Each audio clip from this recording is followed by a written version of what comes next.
Welcome to the Verdin Sports Show. I'm your host, Jacob Verdin. G, it's Friday, bro. You made it. End of the week, end of the line. College football, week 7 tomorrow. How you feeling? Starting my weekend off at Hornville versus Thibodeau. Who you got? Thibodeau 5-0, Hornville is 4-1. Should be a pretty good game. If I had to pick, I think that Hornville probably wins in a close one. Okay. Something different about Hava, bro. They got so many skilled players. I ain't gonna lie to you. Hava did some interesting things to me when I was at Terrebonne, dog. Hava got some steppers out there. They not as good as they was at that time, but they're a good program. No, yeah, they are. They got a nice stadium too. Whenever we took the trip over there, that's the first thing I saw. I was like, man, this turf's soft, bro. Like all the little pellets are settled, and I cut me up on my arm. Like, yeah, this is nice. Them and Destrain, I think, had one of the best turfs I've ever seen. All right, this is a rundown for the show. I'll give you the itinerary. We're going to talk about the injury report for LSU in South Carolina. Mario Cristobal had a pretty damn good take that I want to pick your brain about. And then, of course, the segment where we try to make you money. Here's the records. Top 3 games of the week. Look, I did horrible math. So to G's point, I might not be able to handle success. I'm sitting here trying to do elementary math in my head. And I'm like, G, bro, you took ahead by 1. And I got the flack. I got everything. But I don't think I needed to yet. We're still tied, G. Don't get carried away. That's my fault. Let's get to this injury report for LSU. So not really much change for the Tigers. Paul Mubanga, Aaron Anderson are going to be your 2 questionable. I think Paul actually got moved to doubtful. And they've even been doing like different packages, whether it be Carius Kern at left guard, Cohen Echols at left guard. Brian Kelly went as far as to say, hey, I think Carius Kern's probably a guard, not a tackle. I want you to react to that because I thought that the true freshman has had great, snaps and he's provided great assistance in that tackle spot. But I mean, look, there might be an eye test here that I'm missing, but what's your reaction to that? To Carius Kern moving to guard? Yeah, Brian Kelly said he just he thinks he's probably a guard in comparison to him being at tackle where he was at that right tackle spot. I don't really have a reaction to that. I don't know enough about Carius Kern coming out of high school. I think he's from Georgia, maybe. I know he was a highly rated offensive lineman, but I don't know if he has a background of playing guard in high school or whatnot. But if Brian Kelly feels that way, he's been coaching for over 30 years and he's had some really good offensive lines at Notre Dame. So if he thinks that Carius Kern is more of a guard than a tackle, then I think that's a good statement for him to make, and I think it probably is true. I dialed back. I went to go look it up. On 3 had Kern ranked as not only a 5-star, but the number 2 interior offensive lineman. So he would have definitely had some type of flex at that guard spot. I guess being able to be a freshman and have this conversation, it says a lot about you as an athlete because, gee, look, some freshmen are just trying to get on the field, dog, but he's in a situation where, like, bro, we could put you at any spot. We could put you at tackle. We could put you at guard. That's going to help him not only grow and get experience, but now, I mean, if LSU sees his ability and how he's capable to answer the bell, shit, he might be the 6th offensive lineman rotating out in any situation this season. Yeah. So I find that to be interesting. And think about Tyree Adams last year. When he rotated in at guard. He didn't play tackle last year. So True. Having that versatility is very, very important, especially in today's game, because you can plug and play and move guys around. But when guys are only settled at one position, it really limits you. So Carius Kern being able to play guard is just going to help their case. And actually, I think that I know people might feel like, Mabinga not playing will hurt them. I think that could be a blessing in disguise when you look back down the road. And not to get hype or anything, but I mean, just think about the future of this offensive line because you got Carius Kern, you got Solomon Thomas. You're still going to have guys like Mubinga, Cohen, Ori, Tyree, but then you got Lamar Brown. I mean, good Lord, Brad Davis might have. Well, Lamar Brown only going to play defense in college. Oh, I thought he was going to only play offense. I knew it was one of those things. Yeah, okay. He just playing defense. And I'm really high on Solomon Thomas. Yeah, and I feel like the only reason we haven't seen Solomon get out on the field yet is because of that boot injury. I mean, dog, if his foot was healed, he probably would have been thrown out in that mixture as well. Because in camp, I feel like it was understood that those 2 guys aren't going to be denied this year. If you had to put any freshman on a ranking of who's going to go out there first, them offensive line work. Solomon Thomas, I think he has a chance to be the next high draft pick when you talk about the old lineman coming out of LSU. What you like the most about him? Is it like a overall package, or is there one specific thing that just takes the cake? He's a really, really good offensive lineman for as being able to get out his kick step and handle power and speed. But the number one thing I liked about him was his mentality, bro. He has a mentality. He's super, super smart. I gravitate toward kids that come in as true freshmen with that kind of mindset because it's very rare, especially in this day and age. So I think that's gonna carry him a long way. His mentality reminds me of Emory Jones, Will Campbell. And I'm not saying he's Will Campbell, but I'm just saying, as far as the mindset, that's what he reminds me of. And I feel like the mindset helped those two in Emery and Will get progress that much further because now the coach doesn't have to work out all those things, get those tendencies out your brain, mold you into that mindset. You're already there. You're already beating a step, if you will. In terms of Sure. offensive line for South Carolina, I want to ask you about this because they're missing 3 offensive linemen. You already talked about them being a suspicious offensive line. Now, bro, you losing 60% of it. It gets that much worse. So if you're Blake Baker and you got this opportunity in front of you, a clear weakness, something you can double down on, how do you attack it? But how also do you balance it to where like this doesn't hurt you? Because South Carolina knows what's coming, I'm sure. So how do you not tip your hand in this spot? Yeah, I think Blake is going to just send different looks at Lenore Sellers because he hasn't shown that he has improved as a passer. So I could see Blake doing some disguise and sugaring his coverages. What he's saying pre-snap is not what he's going to see post-snap. Far as up front though, I think Bernard Gooden is going to have a field day tomorrow. I think he's going to have a field day tomorrow. He might not have a whole lot of sacks, but he's going to be very disruptive, and he's going to be the reason why it leads to a sack or a overthrow or maybe a interception or something of that nature. He's going to get a lot of interior pressure. When I watched South Carolina versus Kentucky and Vanderbilt, I saw a lot of interior pressure from those two teams when they played South Carolina, and I don't think they have a three tech that's as good as Bernard Gooden, in my opinion. I think Dominique McKinley is going to have a really really good game tomorrow. So I think that Jacoby and Guillory, I think those interior linemen, my bro, those interior linemen, I think they're going to have a great game. The edge rushers, I think you're going to see South Carolina kind of overcompensate for that. Leave a tight end in, leave a running back in. You could even see them doing 3-man, maybe 2-man routes when they pass the ball just to make sure they got some mass protect to be able to keep Lenore Sellers clean. But I think the key is the interior pressure. And I think Bernard Gooden, Dominic McKinley, Ahmad Bro, Jacoby, and Guillory will have their way with a South Carolina's offensive line tomorrow.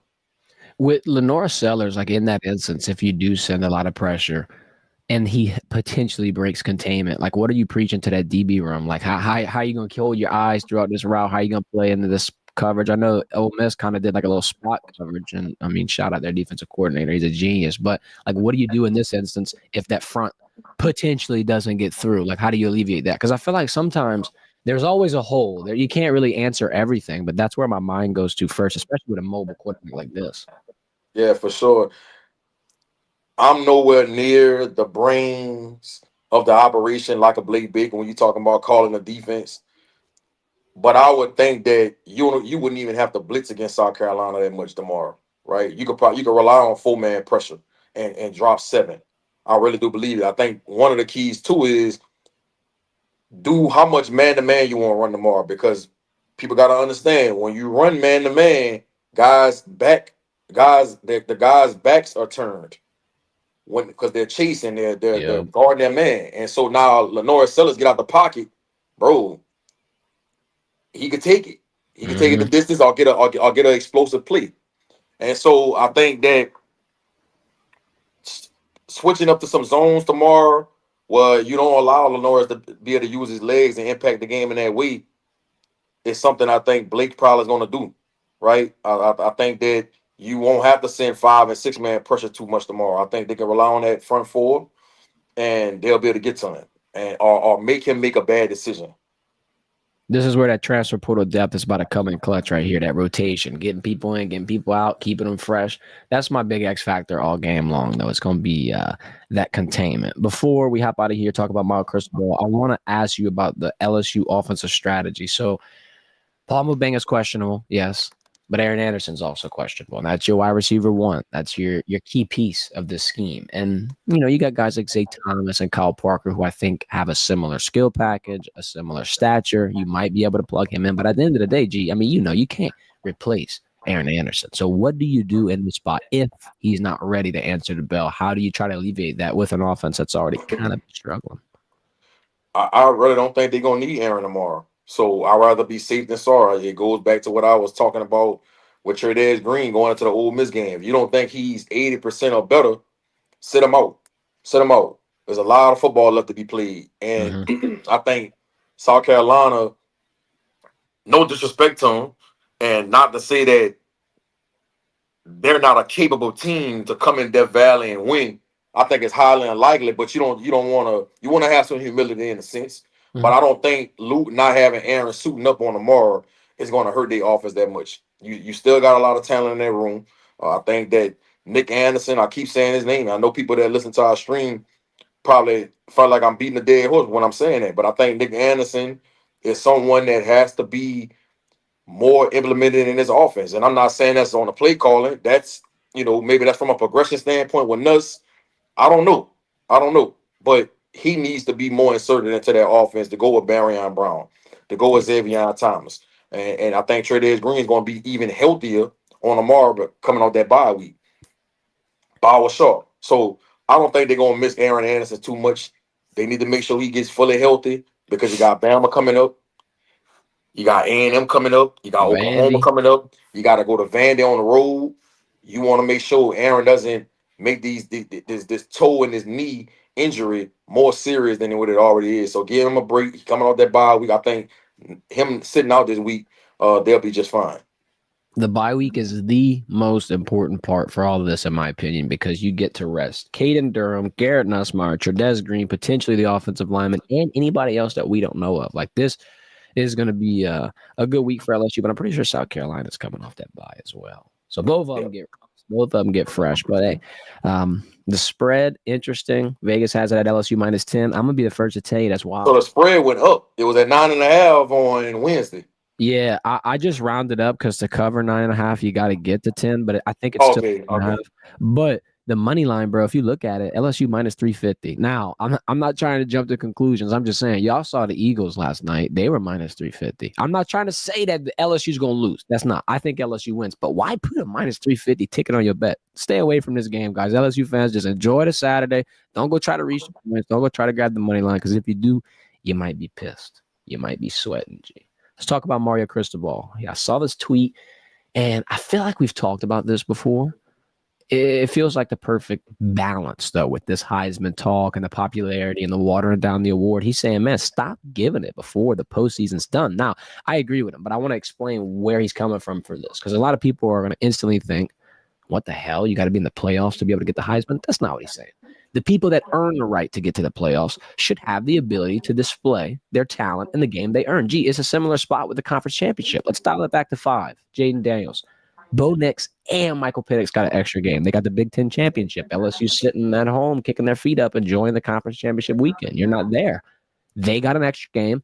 They didn't do well enough. 5 still took the trophy home. There's an opportunity for postseason players to be able to win an award. However, it doesn't guarantee that you have to be in a postseason to win it. It's a good balance, in my opinion, because the most important football, G, and I feel like you're going to agree with me on this, when does it take place?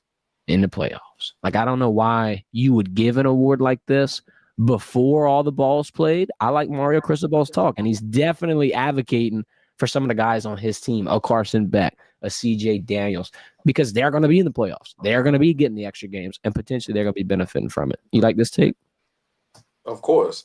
It goes back to my take with the NBA. Why do y'all announce the MVP?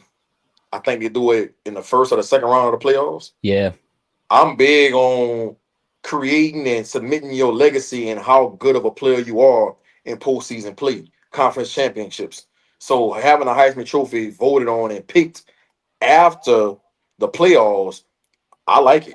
I think that's the best cry. That's the best thing to do. I think that would give you a true Heisman Trophy winner because Mhm. I've seen in the past where a Heisman Trophy player get picked and they get in the playoffs and they piss down their leg. Yeah. I'm just saying. We've seen the same thing in the NBA playoffs.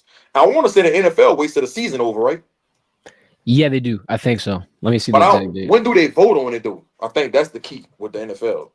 I don't know when they vote on it, but I know NBA, they announce it like first or the second round of the playoffs. And I always see this every year. I'm like, bro, this is ridiculous. Like, what if you announce the MVP and then he looks bad or looks horrible in the playoffs? It just makes it look like he's not worthy of the award. And I know No, what I people are gonna agree. say. It's a regular season award. That's what they're gonna say. But to me, that's not a true MVP. The MVP should, and just like the Heisman Trophy, it should be based off of what you do in the regular season. Don't get me wrong. The regular season should take up 70 to 75% of the criteria on why you get the Heisman Trophy or why you get the MVP in the NBA or the NFL. But the other 25% should be based off what you do in the postseason. That's just Mhm. my personal opinion. And then another thing too is like the name is most valuable player. In my head, it's supposed to be take that player off that team. That team is completely different, not the same, not going to be able to succeed. I'm not trying to say he's carrying the team, but he's so like a Tyrese Halliburton, bro. If you take Tyrese off of Indiana, they don't distribute the same shit. They can't defend the same. They're not going to wind up scoring the same. He is the blood, sweat, and tears of that team. Same thing for a Shea Gilgis. I But looked the it up, numbers bro. matter too. They pay attention to them numbers.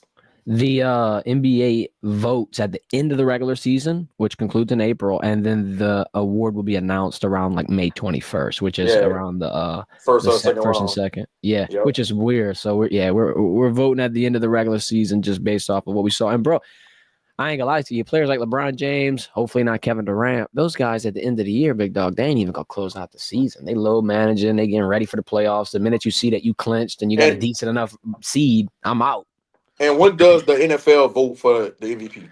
Let's see. Because I knew about the NBA. I didn't know when the NFL voted. But I know they don't announce it until the end of the season. Google said voting concludes after the regular season, before the first playoff game begins, and then the official announcement is made on the Thursday before the Super Bowl. So they don't count the playoffs either then. Yeah. Interesting. Hey, bro, we're going to get it right. We're going to get it right. They're going to listen to the show right here, and they're going to get inspired. All right, G. Favorite segment of the week. Come on, man. 10-9, 10-9. You got me last week, 2-1. Bro, I ain't going to lie to you. I give you some credit, too, because Iowa State, they climbed back at the end. That was the only game you missed. If they would have climbed back and got Cincy, you'd have got a sweep, big dog. I don't know if anybody got a 3-0 sweep this week. Do you remember if anybody's gotten one yet, or has 2-1 been the best? Yeah, I don't know if I went 3-0. I haven't. So we still chasing the infamous sweep. But we got a nice spread. Chasing perfection. Come on, man. That's how you know we can handle success. We sit here not kicking our feet up. We're not celebrating. Job's not finished. We got to be Kobe Bryant out here. Mamba mentality. Got to make 24 proud. Texas and Oklahoma, Alabama and Mizzou, Indiana and Oregon. This is a hell of a spread for week 7 college football. Let's jump right into what I think is the best college football rivalry, G. Red River, Texas, You think that's the best football rivalry? Yes, all right. I'll say one of them, but yeah, I think it's tough, bro. I think it's one of them for sure. It's one of them, but I don't know if it's the best. I like that you meeting on a neutral site and that shit's still 50-50 and everybody's I don't like still that. ruckus. See, I don't like that. Right. I don't like that. You'd rather them trade like Oklahoma 1 year, Texas 1 year. That would be cool. I wouldn't be against it. I love seeing Bama at LSU and LSU at Bama. I love seeing Michigan at Ohio State and Ohio State at Michigan. I love that. No, that's a good point. I can respect that. It's that tradition. You got to go into the trap, take over the trap. You got all the fans, all this, all that. Look what happened last year when Michigan beat Ohio State. They planted the flag. The boys wanted to fight. Like it was so much drama. You had coaches getting into it. Yeah. I like all that, man. I like all that. Me. The animosity. I agree. I can see both sides. I find it interesting though. It's like, damn, y'all committed. I mean, LSU, I feel like would travel like that, but there's just not many teams that are going to do that long and cheer that loud all game, regardless of what happens. This game, though, it'll be interesting. It's going to be determined based on John Mateer. Right now, Pete Thamel wants to say he's probable. Now, G, like you said with Trudez Green, is he 70% probable? Is he 80% probable? 90% probable? That's going to be the determining factor. The hand is the throwing hand, right? It's the throwing hand. It's the throwing thumb. It's all this nice little chunk of meat you see right here. Oh yeah, it's all of that. So he's playing through pain. He's not 100%. The question's going to be, is this a smokescreen or not leading up to the game? Because Sarkisian and all are going to try to prepare for two quarterbacks as of right now until it's official, because that's the smart thing to do. Venables is trying very hard in the presser to keep the cards pressed against the chest. I ain't going to let you see him. I keep my poker face on. He's trying. I don't know. I might have made a phone call, to John Mateer. Like, hey, bro, I got you on the Heisman, man. Come on, please, let's suit up. Nah, I'm playing. NCAA, don't investigate him. All right. Here is where I think it's going to come down to a little bit of a tug of war, if you will. I'm running the offensive numbers for Texas. They're 55th in rush yards, 58th in pass yards, 63rd in points per game. Dog, Josh Pate came out with a stat that made me do this. Jaw drop. He said that there are 4 teams in Texas in the top 50 in rushing yards, and the Texas Longhorns are not one of the 4. So this offense has just been volatile, horrible. And Oklahoma's defense, by the other token, has been perfect in my eyes. They are 2nd in points per game allowed, 2nd in pass yards allowed, 5th in rush yards allowed.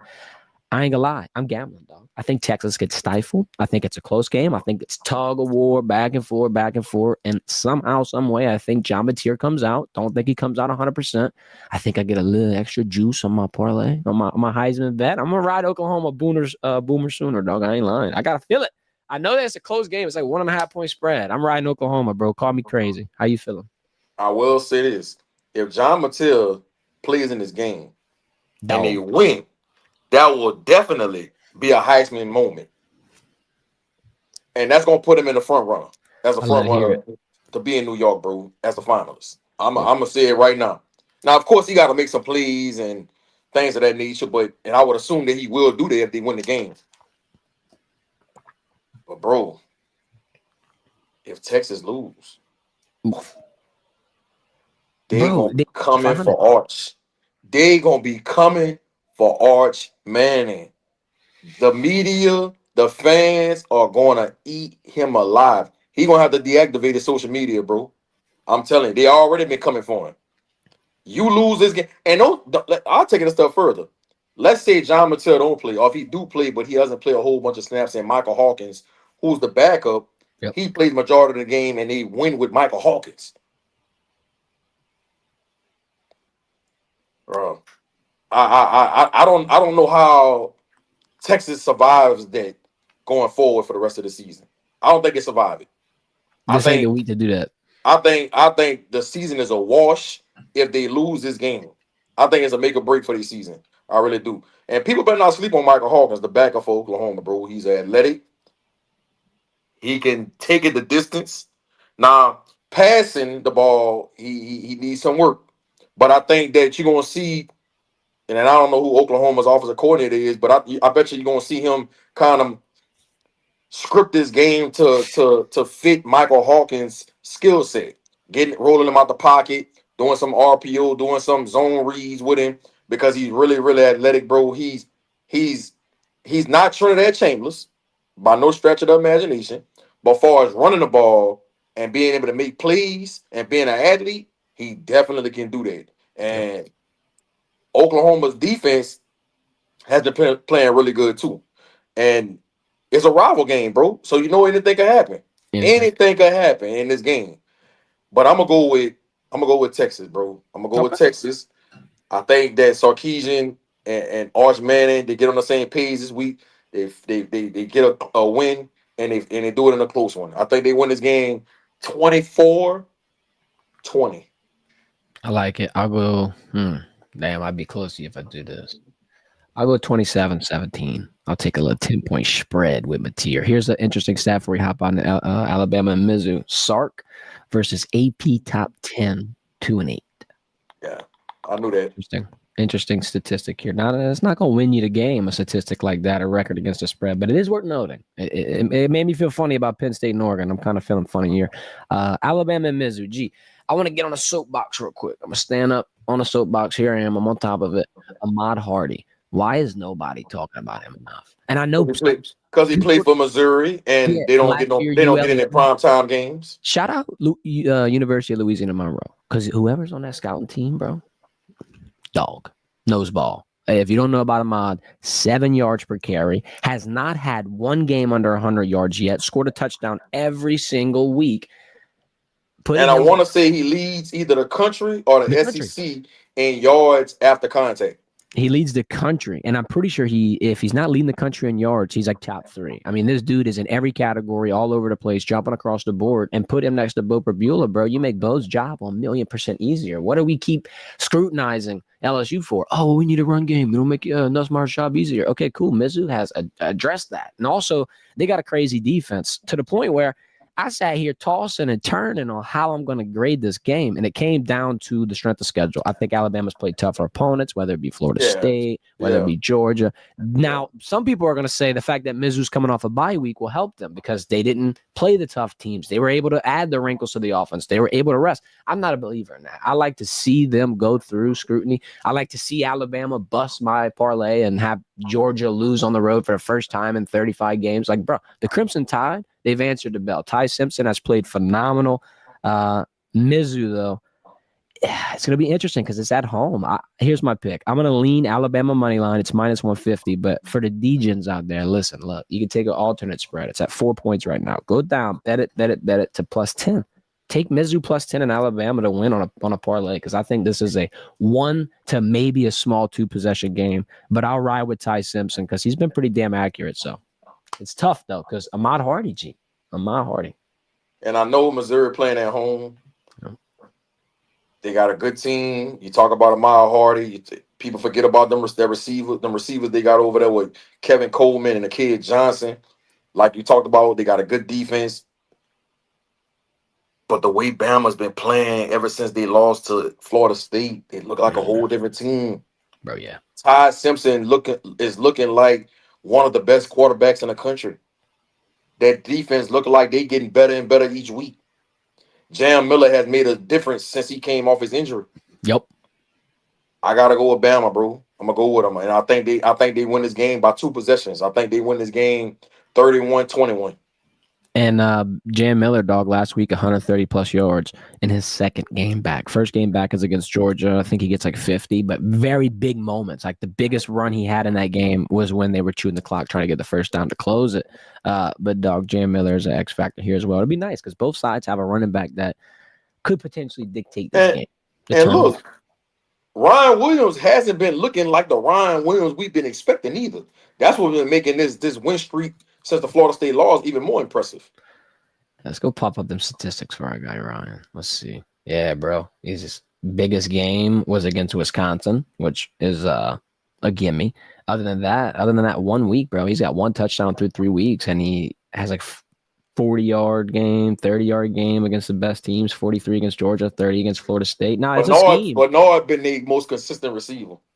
And sometimes when you're a star wide receiver, bro, that's the curse, right? Blessing and the curse, because they're going to come out there and put buku attention on you. Ryan Williams, too, we're going to find you wherever you're on the field. We're going to stick you. Like that's the mindset. And it helps open up the field for the other players. And then by the time, hopefully, towards that second half, when things start getting adjusted, he might be able to get going. But I do think this is a close game. I don't know. I thought I would say 10 points at most is my spread I'm feeling. I'd be very surprised if Mizzou gets thwacked at home. Let's move into our final pick, Indiana and Oregon. I think this could be the best game of the entire slate. And I know that I just said Red River, best rivalry, but bro, you got an interesting dynamic here because Curt Cignetti's trying to he's trying to submit Indiana as a top program. Because I was about to say bring it back to relevancy. Shit, I say if you make the playoffs, you're relevant. You're in a spot right now with Mendoza where I think you've got a first-round pick at quarterback. You could potentially have the Heisman favorite right now. If you look at the touchdown to interception ratio, it's 16-1. 16 touchdowns, 1 interception. That's as clean can get. Shout out Siggy. Google that dude. Like you said, Google him, bro. Don't guess. Don't play with him at all.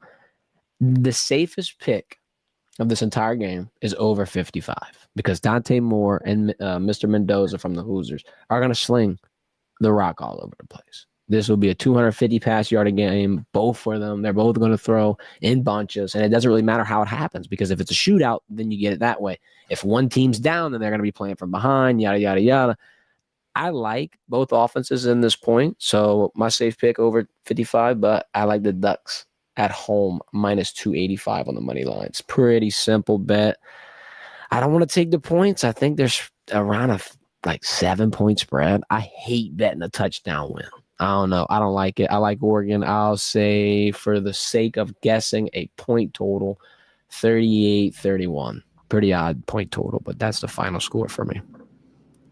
I like Oregon in this one too. Dante Moore and Fernando Mendoza are playing some of the best football when you talk about the quarterbacks around the country. And I don't know why people not talking about him. I actually think Dante Moore should be a Heisman Trophy candidate. That's how good he's playing. Both of them is completing over 70% of their passes.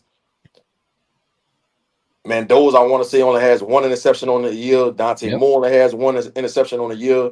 They got some good receivers. I think Oregon has more weapons, and especially when you talk about the running backs, they got like 4 guys. They rotating in and out, and I like their defense. And then they at home. They at home, bro. It's hard to win out there in Eugene. I think they win this game convincingly. I really do. So I got Oregon winning this game 31-14. Damn. Mendoza. What the hell happened, dude? Hey, this is a perfect weekend for the Heisman odds to shake up, because either way you look at it, like you said, Dante Mendoza, I feel like to anybody that knows ball, those are automatically top 5 Heisman candidates right now. One of them has to lose. G. John Mateer can go in here, potentially wrap that hand up, detour doll, put some icy on it, shout out Shaq, do whatever you got to do. If he gets that victory, and hypothetically Mr. Mendoza loses to Oregon, I think he jumps up them rankings. I don't know. We'll see. I'm not going to get excited yet. We'll see. One more last look at the record before we hop out of here. The only game that we are on the other side of the fence for is the Red River. That's going to determine this record right here, G. Red River rivalry. Does Arch stand up to the bell and either A, make Texas fans happy this weekend, or B, piss them off to the point where, like you said, he's going to be taking a little bit of a break from the cell phone. It'll be interesting. Hopefully we figure it out. Hopefully I come out ahead, G. That's what I'm hoping, man. I'll be 12 and shit. No, I ain't gonna be 12 nothing. I'm gonna be no, because if I go undefeated, you get 2 dubs off rip. Oh, interesting. So if I go 13-9, you at worst are 12-10. This is we got an interesting thing going on here. This will be down to the wire. I think whoever wins this is gonna win by like 2 games. I got 2 words for you. Good luck. All right. Good luck. All right, bro. Let's see if I need it. I appreciate your time. I appreciate everybody for watching. Hit that thumbs up. Enjoy your weekend. Hopefully, we got some good picks. If not, back to the drawing board. Have a good one.